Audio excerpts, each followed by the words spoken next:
सारा भाइयों ने राम राम। मैं मास्टर विजेंद्र बिरोड़ एक बार फिर हरियाणा जिक्के लेकर आपके सामने आया हूँ। और आज अपना टॉपिक है भाई राष्ट्रीय उद्यान एवं वन्य जीव अभ्यारण्य। उससे पहले अपनी एक बात छोटी सी अपना हरियाणा की बात से, मैं एक बार गुजरात में चला गया, अपने भाणजे चला गया भाई।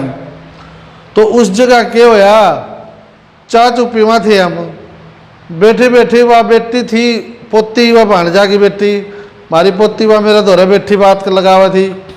इतना मैं पड़ोस का एक बालक आया, वो बेटी दुर्वे, उसने देख के बोली मोटा भाई आ गया, मोटा भाई आ गया। भाई मैं तो देख तो रह गयो, इसे सुको सा छोरो में खोई मोटो कितनी हो गयो। वो भाणजा बैठा था मेरे अंदर दौरे, मैं बोलो बेटा यो मोटो कितनी लाग गयो। बोले मामा जी पूरे बड़ा भाई ने मोटा भाई कवे है। फिर वह बेटी बोली दादाजी आपके मोटा भाई ने के कवे है। मैं बोलो बेटा मारा तो मोटा ने पेट लो कवे है। तो भैया गुजरात की संस्कृति है वह भाई, अपने बड़ा भाई ने मोटा भाई कवे है, अब आप पेट लो कवे। हाँ तो ये तो अलग अलग राज्य की अलग अलग संस्कृति, अलग देश की अलग संस्कृति।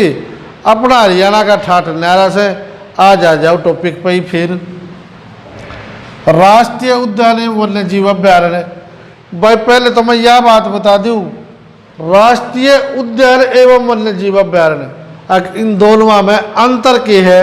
अंतर यो है भाई, ये बड़ा हुआ है, ये छोटा हुआ है।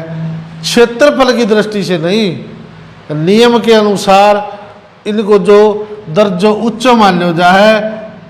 जो राष्ट्रीय उद्यान है उसको हम एक बार जब राष्ट्रीय उद्यान बन गयो तो वन्य जीव अभ्यारण्य में तब्दील नहीं कर सकते। वन्य जीव अभ्यारण्य कभी भी राष्ट्रीय उद्यान में बन सकते हैं, उसकी सुविधाएं ज़्यादा होती हैं, इनकी सुरक्षा ज़्यादा होती है।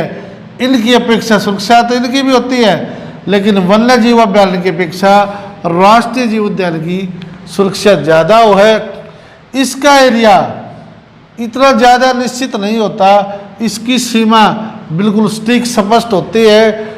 दूसरा जो अंतर यो है, इसमें मानव गतिविधि बिल्कुल वर्जित है। इसमें कुछ मानव गतिविधियाँ हो सकती हैं, जैसे भाई भेड़ बकरी चरा सकते हैं, खाना बनाने के लिए लकड़ियाँ ला सकते हैं। इसमें से ये ध्यान रखिए, मैंने खाना बनाने के लिए कही है, कोई गाड़ी भर ले आया। तो इसमें कुछ छूट है, इसमें ऐसा नहीं है। एक तो ये अंतर है। दूसरा, यहाँ यदि किसी की भूमि है तो वो अपना मालिकाना हक रख सकता है, लेकिन इस अभ्यारण्य के नियम कानून जो इसके आसपास होने चाहिए वो उनका पालन करना पड़ेगा। राष्ट्रीय उद्यान में सरकार पहले अगला ने मुआवजा दे देगी जो कुछ ही बढ़े, लेकिन जमीन अगला ने मालिकाना हक अपना उद्यान को होगा।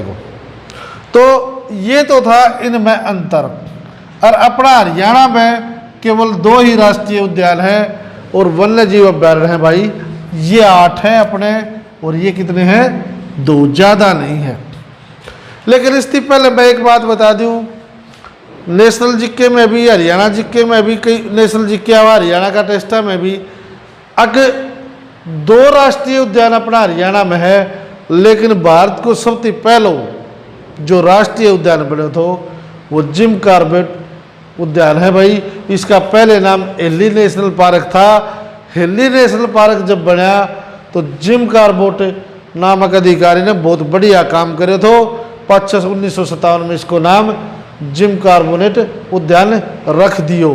फिर एक बात आवे है, पूरा विश्व में सबसे पहला नेशनल पार्क कितने बने तो वो बने तो भाई Yellowstone national park, Yellowstone national park America में बने तो।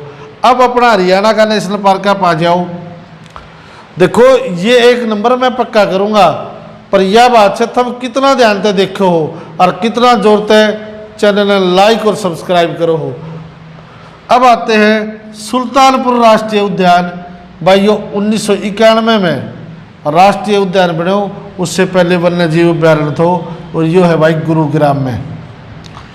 इसका दूसरा नाम सलीम अली पक्षी विहार भी है। सलीम अली बहुत बड़ा भारत का पक्षी प्रेमी व्यक्ति था। भारत का बर्ड मैन ऑफ इंडिया भी कहते हैं इसको। बर्ड मैन ऑफ इंडिया अगर आ जाता है कौन था, तो वो सलीम अली था। और इस सलीम अली साहब ने सुल्तानपुर राष्ट्रीय उद्यान में बहुत ज़्यादा सुधार करने में योगदान दिया था। और इस सुल्तानपुर राष्ट्रीय उद्यान जो कि गुरुग्राम में है, इसकी विशेषता है साइबेरियन सार्स।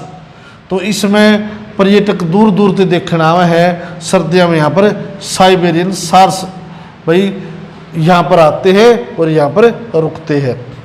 दूसरा है हमारा कलेसर राष्ट्रीय उद्यान, जो कि 2003 में राष्ट्रीय उद्यान बना था और ये यमुनानगर में है। और इसकी विशेषता है जंगली लाल मुर्गों के लिए प्रसिद्ध। तो प्रश्न आता है कई में, कलेसर राष्ट्रीय उद्यान कहाँ पर है, तो यमुनानगर में है। कब राष्ट्रीय उद्यान बना, 2003 में बना। किसके लिए प्रसिद्ध है, या प्रश्न आ जाए भाई लाल मुर्गों के लिए प्रसिद्ध कौन सा राष्ट्रीय उद्यान है, तो वो है भाई कलेसर राष्ट्रीय उद्यान। तो ज़्यादा नहीं, ये दो हमारे क्या थे, राष्ट्रीय उद्यान थे। हरियाणा में गुरुग्राम में एक, और दूसरा यमुनानगर में। गुरुग्राम वाला का नाम था सुल्तानपुर राष्ट्रीय उद्यान, कलेसर राष्ट्रीय। अब हम आते हैं वन्य जीव अभ्यारण्य पर। हमारे 8 वन्य जीव अभ्यारण्य हैं। पहला है वीर शिकारगढ़ वन्य जीव अभ्यारण्य, दूसरा है खोल ही रेतान। वीर शिकारगढ़ वन्य जीव अभ्यारण्य और खोल ही रेतान, ये दोनों भाई कहाँ पर है, पंचकुला में है। कहाँ पर है, पंचकुला में। तो ये याद कर लियो। फिर आता है बिंडावास, जो सुंदर झीलों के लिए प्रसिद्ध है। प्रश्न आ जाए सुंदर झील के लिए कौन सा वन्य जीव अभ्यारण्य है, तो बिंडावास और खप्पड़वास। ये दोनों भाई झज्जर में है, शहीदों के शहर में।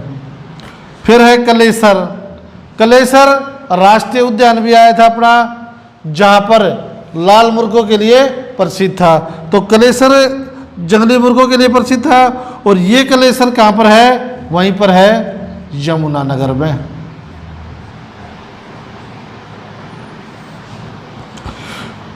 साइबेरियन सार्स सुल्तानपुर नेशनल पार्क बताया था मैंने। अबूबसैर ये काला तीतर के लिए और सबसे बड़ा वन्य जीव अभ्यारण्य है। अबूबसैर जो है भाई, ये हमारे जो 2 नेशनल पार्क है हरियाणा में, उन दोनों से भी ज़्यादा इसका क्षेत्रफल है। और ये है भाई सिरसा में है। कहाँ पर है ये, सिरसा में है। अब आता है छिलछला।